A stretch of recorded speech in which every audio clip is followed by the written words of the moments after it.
Nintendo prices are getting a little bit crazy. There are some things that were announced during the last Nintendo Direct that just show that some of these prices are just jumping like an astronomical amount. It's just absolutely crazy to see where prices are going. Now, some of these things bother me, some of these things don't. Well, the thing I want to emphasize at the start of this video is if you plan to buy any of these, buy them. I don't care. I'm not here to yuck your yum. I just want to talk about this and see the discussion around it. If you get happiness out of any of these products, go ahead and buy them. That's all that matters, is that you are happy with the money that you have spent. But we're going to talk about things like new accessories coming out, Amiibo, games, as well as Switch 2 upgrades in this video. So make sure you like and subscribe for more videos like this in the future. But let's talk about these wicked prices. So the first thing that I really want to talk about is the Virtual Boy accessory that's coming out. We got the announcement that Virtual Boy was coming to the NSO membership in the future here, and that we would get access to, I believe it was 13 games from the Virtual Boy lineup. And we got an announcement that we are getting a new accessory of sorts for the Nintendo Switch 2, which is essentially a recreation of the Virtual Boy system. However, this thing is $100. It's $100, or you can spend $25 on the little piece of cardboard that does the same thing. Now, why do I think this is crazy? I think personally that this price is kind of wild, simply from the fact that this is not any sort of like serious tech. There's like some lenses in this thing, and outside of that, it's like a plastic shell. You still have to insert your Nintendo Switch console into this thing in order to actually play the game. So it's not even, there's not any real significant hardware in this piece of plastic. It's just something that holds your Switch and allows you to play the games. Now, do I think this is cool? Yeah, I think it's cool. I think this is actually a cool product for those interested. For me personally, I'm not interested in this. I never had any sort of ties to the Virtual Boy, never played any Virtual Boy games before, and I'm not all that interested in playing my Nintendo Switch 2 in this way. However, for those that do have some nostalgia for the Virtual Boy, or they are interested in checking out those titles, this is cool. I won't lie to you. This is actually something that is really a neat accessory for the Nintendo Switch 2, but again, that price point at $100 for just the fact that it is a plastic shell and you can get the cardboard for $25 is kind of weird to me. I honestly, I think that the cardboard could have been like 15 bucks and we could have lowered the price on the plastic a little bit. But all in all, I think that this is a rather pricey piece of plastic that you can use to play these particular games. And honestly, I think this is mainly targeting those that are nostalgic for the Virtual Boy, or those that are Nintendo collectors. Those are the people that I think they're targeting with this, because people like myself who have no tie to the Virtual Boy and aren't all that interested in playing those games, I really don't think that Virtual Boy is moving the needle for anybody that wasn't already subscribed to NSO to go and subscribe to NSO. This system didn't do that well when it came out, and it's not something that's talked about all that frequently. So again, I think it's for those people that do have some sense of nostalgia, or just the Nintendo collectors out there. I don't think this is for the general audience. I don't think this was a move that was meant to push NSO sales way sky high, because again, you have to buy another product in order to even use it. So for me personally, this one's just kind of, if it was lower, I might consider it. Especially being that I am a content creator and I could cover it for a video. But even still, being a content creator and the price of this thing, I'm just not interested in it personally. It's just not something that is all that interesting to me. Moving on from the Virtual Boy though, like I said, that thing's cool, but it's just not for me. I want to talk about Amiibos, because Amiibos have gotten a lot of flack recently, especially, you know, with all the tariff situation that's going on in the world. Amiibo prices jumped. They jumped before the launch of the Nintendo Switch 2. We were told that Amiibos were going to go up in price. They had the Zelda ones that came out, and those were really like the first introduction that went up in price, and the Street Fighter ones as well, and we saw that jump happen. However, Amiibo are still continuing to go up in price, especially with some of the newer ones that were announced for the Nintendo Switch 2. So during the Direct, we got the announcement that we were getting the Super Mario Galaxy ones, the Rosalina and the Mario one, that were tied into this, and those are going to be coming in at $40 a piece. Now, granted, these are larger than your average Amiibo. They are quite a significant bit larger. You can actually look this up and see the size comparison. But we also got the Metroid ones that are coming out, and these are different prices. Samus, just the base Samus, is going to be $30. The Samus on the motorcycle is going to be $40, and I believe this guy's name is Xylux. He's going to be $30. And those, again, you're seeing that kind of $30 price tag for the standalone figures. Those are pretty interesting prices. That's pretty standard from what I saw with the Street Fighter stuff and the Zelda stuff along the way. Obviously the bigger one, like the motorcycle, is going to be 40, like the Mario ones that are significantly larger. And then we also have the new Kirby Air Ride amiibo that are coming out, and these are actually $50, and these are very large, just like the Mario ones are, but they also have an additional feature where they do work with Kirby Air Ride. They give you those little in-game characters that you can level up based on the amiibo that you're using. However, they do also have the swappable feature where you can take the rider off of one machine and place it on another machine. So you can swap Kirby onto the Waddle Dee's machine, and you can put the Waddle Dee on the star that Kirby's on. So they have this additional feature built into them that I feel like that's what they're using to justify the $50 price tag. Now, I remember when amiibos came out and they were only like $15 a pop, and I thought that was pretty reasonable. I think they were actually even lower at like $12 a pop, and they bumped up to about $15-16 a piece. And I thought that was pretty reasonable. They were fun little collector's items, but for me personally, and I'm interested what other people have to say on the subject, I was never really all that big an amiibo guy. I would once in a while pick up an amiibo if it was for a game that I really enjoyed or a series that I really liked, just to have as a collector's item. Like, I have 4 amiibo. I grabbed them off my shelf. I have the Link's Awakening amiibo because I like this art style a lot, and I like this version of Link. I think it's really cool. I have the Cat Mario amiibo. This was cool because I really like Bowser's Fury, and I really liked the Mario 3D World port. Really like that. And then the other 2 that I have are actually from Monster Hunter. So I have Malzeno, and I forget even what this guy's name is. I don't remember, but I love Monster Hunter, so I picked these up because I thought they were cool little things to display on the shelf. But that's the extent of my amiibo collection. It's not something that I actively go out and buy because I don't feel like they add a ton of value to the games that they do add stuff to. So for me personally, the prices of amiibo going up has not really been a thing that's affected me all that much. I still will once in a while go and pick up an amiibo that I think is really cool. For example, the Kirby ones, I actually think are really cool. I think they are a bit expensive. I'm not going to sit here and lie to you about it. I think they are a little pricey because I plan to get both of them, the Waddle Dee, the Bandana Waddle Dee, as well as the Kirby one. So that comes out to $100, not including tax. So for me, that is expensive. I'm not going to sit here and lie. However, I really like them. I like the feature of swapping them back and forth. I like the ability to level them up in Kirby Air Ride. I think that's going to be a really fun feature in the game. So for me, they're going to bring me a lot of joy and happiness. I am really looking forward to testing those amiibo out and ultimately just displaying them on the shelf behind me. However, I can totally understand anybody that's like, I'm not really keen on checking those particular amiibo out because of the price point. So that's kind of where I'm at. I understand that they are getting rather expensive. I do 100% understand that. I'm keen to see what other people have to say in regards to amiibo on the system. Are you still actively collecting them, or did you fall off with the price hikes? That's kind of where I'm at. I want to know where people sit on this because, like I said, they are getting expensive. I'm not going to sit here and pretend that they aren't. They are getting rather expensive, but like I said, to me personally, I've never felt that amiibo did enough in any game to justify purchasing them for that reason. They have never, in my opinion, been a required accessory for any game that they've been tied to. They've been nice to have, but not something that I ever was like, I need to buy this amiibo because it's going to give me this thing in game. I've never bought an amiibo for that reason in my life. So I just, for me personally, it's always been more of a collector's item kind of purchase. It's been something that I look at and go, I really like this game. I really like how this looks. I'm going to buy it, put it on my shelf.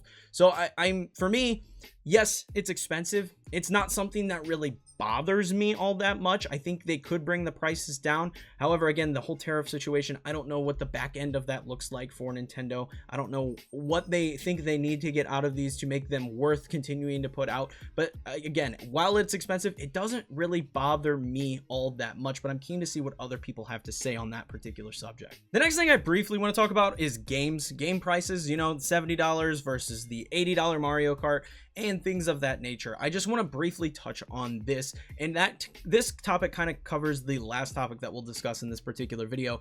Game prices are going up, but that is not an exclusive thing to Nintendo. Game prices have gone up across the board. Specifically, I talked about Pokemon Legends EA the other day, and I talked about some of the things that I was unbothered by and some of the things that bothered me about the way Legends EA is happening. Now, The actual price of Legends EA, with the fact that you can buy the game itself and also pre-order the DLC on day one, making this an $100 purchase on day one if you were to buy everything, that does not bother me. And I'm going to elaborate on that a bit. First and foremost, the DLC doesn't come out until February. This is a pre-order for the DLC. Now, I already broke down a lot of the reasons this doesn't bother me in the other videos, so if you want to see all my thoughts on ZA, you can check that out. But ultimately, it comes down to the fact that you don't have to buy this right away. The DLC doesn't drop itself. The actual content doesn't come out until February, so you can wait and pick it up later and see what's in the DLC to justify if it's worth it for you or not. So the game still sits at $70.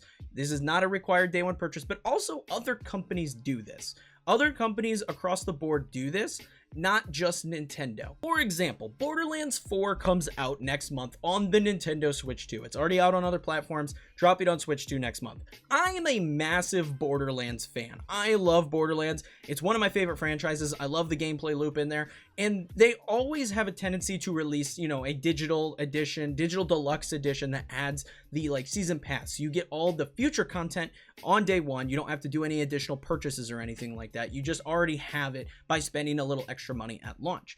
For me, that's exactly what I'm doing with the Switch 2 version of this game. I love Borderlands. I know I'm going to play the Borderlands DLC when it comes out, so I'm going to spend $100 on day one to buy Borderlands and have access to all that content immediately as it launches.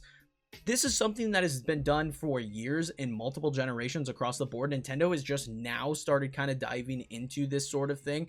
But other games like Assassin's Creed, you can buy a digital deluxe edition of Assassin's Creed. I've bought digital deluxe editions of Diablo 4, where it includes, you know, some extra in-game cosmetics and stuff. So there's digital deluxe editions of many games across the board that add that additional content. And so the fact that Nintendo's now doing this, it doesn't really bother me. It's just something that I'm so numb to and used to from years of it happening. I just don't care. It's not something that is worth getting upset over. In my opinion, it's an uncontrollable.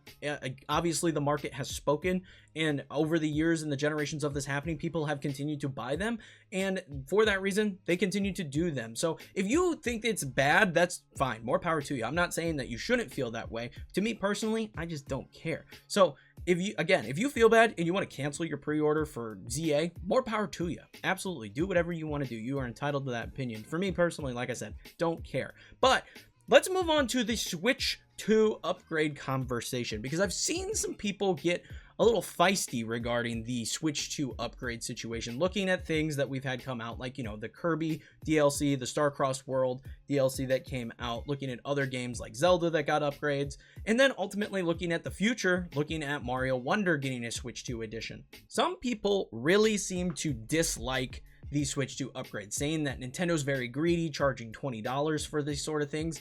And I've seen some other people talk about this in the sense that games are getting free upgrades, and that is absolutely true. There are games that are getting free upgrades, looking at things like Fall Guys got a 60 frame per second upgrade. And that's a free game, so that's a little bit of an outlier in the data. But looking at other games like High on Life got a free Switch 2 upgrade. No Man's Sky got a free Switch 2 upgrade. A lot of games got free Switch 2 upgrades. So people are like, why is Nintendo charging us to play these games at the higher graphical fidelity and blah, blah, blah? Not every third-party game is getting free upgrades. It's not a thing that's happening across the board. There are third-party games that do require you to pay. For example, Civilization 7, that game, $10 upgrade.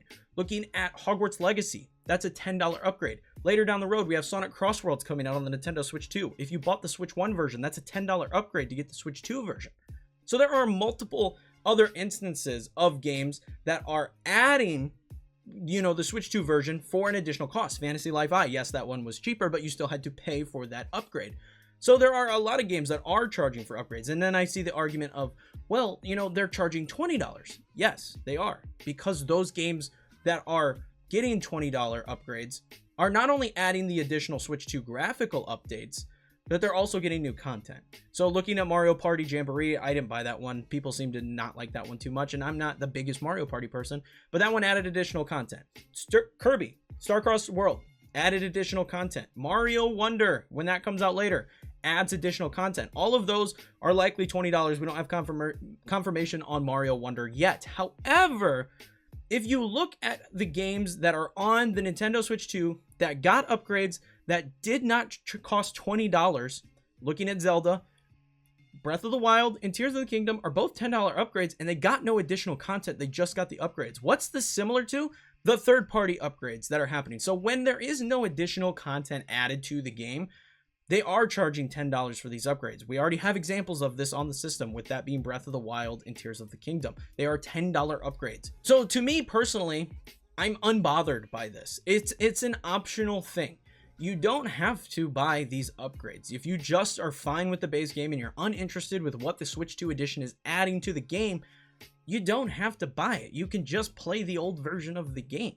If you want the updated graphics and you want those other things, you have to pay the upgrade. And it's unfortunate, but that's just how it is across the board. It's not just Nintendo doing this. It's every other company that's releasing games on the Nintendo Switch 2 is also doing this. Hogwarts Legacy, Civilization, Fantasy Life I. And yes, there are those free third-party games that are getting those free upgrades. However, Nintendo's also done free upgrades. We've got upgrades for Pokemon Scarlet and Violet. We got upgrades for, what was it, Game Builder Garage. We got Super Mario Maker 2. All of those games got free upgrades as well. So Nintendo's doing the exact same thing that literally everybody else is doing on the system. Some games are free upgrades, some games aren't free upgrades. It's just kind of the way it is. And if you look at other companies as well, looking at PlayStation, how many games on there are paid upgrades? I bought the $10 upgrade for The Last of Us Part 2 for the PlayStation 5 edition. That's an upgrade. I had to buy additional stuff for, you know, Ghost of Tsushima when they released the extended cut or the director's cut, whatever that was called. I had to buy that for an additional price. So, you know, other games are doing this for the upgraded version of the game. It's not a new thing anywhere, not new to Nintendo, it's not new to PlayStation, it's not new in the industry. If you want an upgraded version, typically you have to pay some sort of fee. So ultimately, I have takes where certain things aren't worth the price to me, but other things I don't really care about all that much. I think the big thing that I think people need to remember as far as what something is worth is individual to them. While yes, I am not interested in the Virtual Boy, other people are, and that's totally fine. Go and buy that. If it brings you happiness, I am not going to tell you how you need to spend your money. That's the big thing I think a lot of people are forgetting. I think a lot of people, and gamers in general, I feel a little bit entitled that they should get certain things for free or at lower prices. That's just not the way the world works. Everything in this world is expensive right now. Like going to the grocery store is something that I don't look forward to on a weekly basis because it's so freaking expensive. And video games are a luxury. They are not a necessity. So if you have to skip out on a couple things here and there, I think that's just the way things go. I constantly will just not watch certain things. For example, I didn't go to the movies to see Superman, and I'm not renting Superman to watch it because it's $25 to rent. That is not worth it. If I didn't go spend 10, 12 bucks at the movie theater to watch it, I'm not spending $25 to rent it, right? There's certain things you just skip out on because of price, and that is determined individually person to person. And I think that's something that people forget along the way. So ultimately, I just wanted to talk about some of this stuff in this video and kind of rant a little bit and talk about some of the things that are happening in the scene because I see it all online. There's so much negativity and everything like that. Ultimately, it comes down to evaluate the price and if it's worth it to you, and accept the fact that that is your opinion and not everybody has to agree with that. So for me, Virtual Boy, not worth it. Other people, have fun with it. I hope you enjoy it. Amiibo, I don't buy every Amiibo. I'm pretty unbothered by the prices of Amiibo, but I understand it's expensive. If you have to miss out on it, that sucks, but it is the way it is. I'll buy the ones that make me happy, like the Kirby Air Rider ones. Games, I'm not going to stop playing games. That's really what it boils down to. The game prices, I'm not going to stop playing games. It's pretty much the same across the board no matter what console I play games on. There's always expensive games, there's always digital deluxe editions, and there's always upgrade fees for certain games. So just like, it's something that I'm so numb to, it just doesn't bother me. But let me know all your thoughts in the comments below. I feel like at this point I'm just kind of ranting. So let me know all your thoughts on all that fun stuff in the comments below. Again, just be civil. That's all I ask. You can have your opinions on everything, but in the comment section, just be civil about it. There's no reason. We were talking about video games, people. It's not that serious. So just let me know your thoughts. Be nice to each other in the comments below. That is going to be it for this one. Check out the Discord, people over there talking Nintendo Switch 2 stuff all the time. You can also check out Advanced, the energy drink partner for the channel. You can get yourself some energy drinks. I recommend being 18 plus for any of the caffeinated beverages, but they do also have hydration beverages. That's what I'm sipping on right now. I got a little cherry apple going on here, and it's really good. They also have protein. I'm a big gym guy. I like going to the gym, so protein powder is something I really like. They got that as well. 10% off with code Kneeckoh. Supports the channel. Really appreciate you guys checking that out. Also, leave a like, comment, subscribe. It helps me out, helps the video out, and helps the channel out immensely. But until next time, peace.